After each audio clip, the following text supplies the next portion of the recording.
২০২৬ April মাসের মাসিক রাশিফল নিয়ে বিস্তারিত আলোচনা করব। বৃষ রাশির জাতক জাতিকাদের কেমন যাবে এই এপ্রিল মাস, কারণ প্রত্যেকটা মাসিক রাশিফলে আমি আপনাদের অ্যালার্ট করার চেষ্টা করি। সাপ্তাহিক রাশিফল, দৈনিক রাশিফল এগুলো দেওয়ার উদ্দেশ্য একটাই, আগাম আপনাদেরকে জানানো যে আপনার আগামী কাল কি হতে পারে, আগামী এক সপ্তাহ কি হতে পারে, বা সামনের মাস আপনার কি হতে পারে।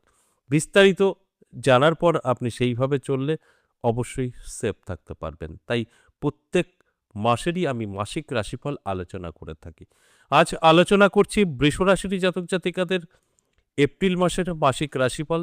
তার আগে আমি প্রত্যেকটা মাসিক রাশিফলের আগে সেই মাসে গ্রহের গোচরের অবস্থান কি সেই বিষয় নিয়ে আলোচনা করি, কারণ গ্রহের গোচরের উপরে নির্ভর করেই এই আলোচনাগুলো হয়ে থাকে।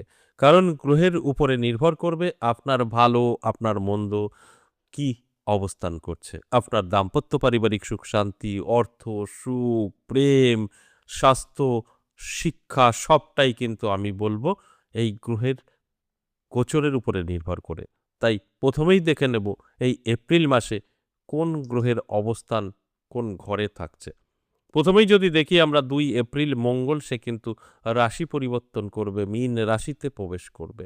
আবার ১১ এপ্রিল বুধ সেও কিন্তু রাশি পরিবর্তন করে মীন রাশিতেই প্রবেশ করবে। ১৯ এপ্রিল শুক্র প্রবেশ করবে বৃষ রাশিতে। ১৪ এপ্রিল রবি তার রাশি পরিবর্তন করবে, যাবে মেষ রাশিতে। আবার ঠিক ৩০ এপ্রিল বুধ মেষ রাশি থেকে বেরিয়ে কিন্তু আসবে মীন রাশিতে। এই রাশির পরিবর্তন গ্রহের এর ফলে কি হতে পারে বৃষ রাশির জাতক জাতিকাদের, এই নিয়ে বিস্তারিত আলোচনা করব এবং বোঝানোর চেষ্টা করব। সম্পূর্ণ আলোচনা দেখলে জানতে পারবেন আপনার কি করণীয়, কি হতে পারে, তার থেকে আপনি কি করে বেরিয়ে আসতে পারবেন, সবটাই আমি বোঝানোর চেষ্টা করব। প্রথমে আমি আর্থিক দিক থেকে বলবো। আর্থিক দিক থেকে কিন্তু যথেষ্ট ভালো থাকবে বৃষ রাশির জাতক জাতিকাদের। এই এপ্রিল মাস আয় বৃদ্ধি পাবে, তার সাথে সাথে খরচাও কিন্তু বৃদ্ধি পাবে।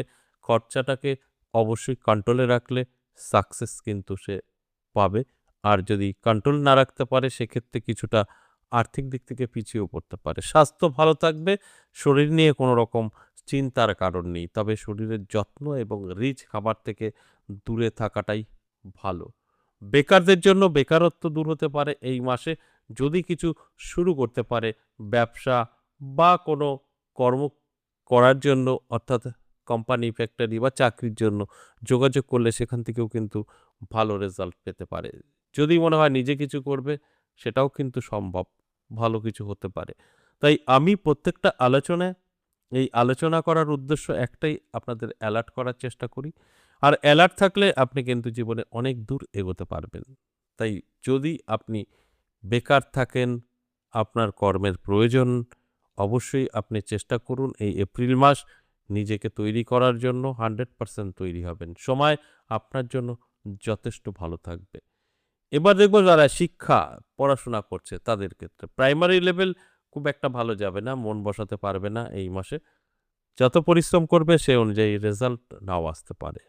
তবে দাম্পত্য পারিবারিক সুখ শান্তি যথেষ্ট ভালো থাকবে। নানা দিক থেকে কিন্তু আপনাদের যে সময় খারাপ ছিল, বদনাম সমালোচনা সেগুলো কিন্তু অনেকটাই কাটবে, এবং যাদের সাংসারিক অশান্তি ছিল, দাম্পত্য পারিবারিক সুখ শান্তি নষ্ট, তাদেরও কিন্তু একটা ভালো সময় তৈরি হবে এই এপ্রিল মাস। অর্থাৎ এক কথায় বলতে গেলে দাম্পত্য পারিবারিক সুখ শান্তি যথেষ্ট বজায় থাকবে।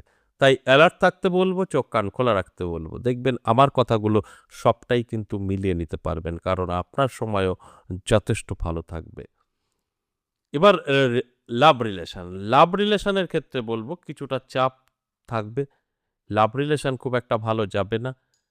কোনো না কোনোভাবে কোনো তৃতীয় ব্যক্তির কারণ হতে পারে, বাড়ির থেকে কোনো চাপে পড়ে যেকোনোভাবেই হোক না কেন সম্পর্ক নষ্ট হওয়ার সম্ভাবনা থাকছে প্রবল। তাই লাভ রিলেশনে খুব একটা ভালো এপ্রিল মাস যাবে না। সেক্ষেত্রে আপনারা আগে থেকে তৈরি থাকুন, মনটাকে শক্ত করুন। তাছাড়া আপনাদের আর কোনো এই মুহূর্তে রাস্তা নেই। তবে চেষ্টা করলে এগুলো কিছুটা অবশ্যই আপনি কন্ট্রোলে রাখতে পারবেন। তাই চেষ্টা করার জন্যই কিন্তু এই আলোচনা, এগুলো শুনে নিজেকে সেইভাবে তৈরি করতে হবে। তবে আপনি কিন্তু সেফ থাকবেন। তাই বৃষরাশির জাতক জাতিকাদের উদ্দেশ্যে একটা কথাই বলবো যে এই আলোচনাগুলো সম্পূর্ণ অ্যাভারেজ এবং সর্বজনীন। সেক্ষেত্রে কিন্তু কারোর রাশি একদম জন্মছক বা হস্তরেখা তাদের বিচার বিশ্লেষণ করে আলোচনা করা হয় না। এটা অ্যাভারেজ একটা রাশি আলোচনা, সে হচ্ছে বৃষ রাশিকে নিয়ে করলাম। তাই এর উপরে ভিত্তি করে সমস্ত কিছু আপনার মিলবে তা কিন্তু নয়। যদি আপনার সম্পর্কে ভালোভাবে জানতে হয়, আপনার জন্মছক বা হস্তরেখা, কোনো জায়গায় গিয়ে অবশ্যই আপনি বিচার বিশ্লেষণ করে দেখে নিতে পারেন। আর যদি আপনার কোনো সমস্যা থাকে, কোনো প্রয়োজন থাকে, কোনো অ্যাস্ট্রোলজার বা তান্ত্রিক, তাহলে এই স্ক্রিনে দেওয়া নাম্বারে অবশ্যই যোগাযোগ করে কল করে বিস্তারিত জেনে নেবেন। আজ এ পর্যন্তই, আবারও আসবো নেক্সট ভিডিও নিয়ে। ততক্ষণ ভালো থাকুন।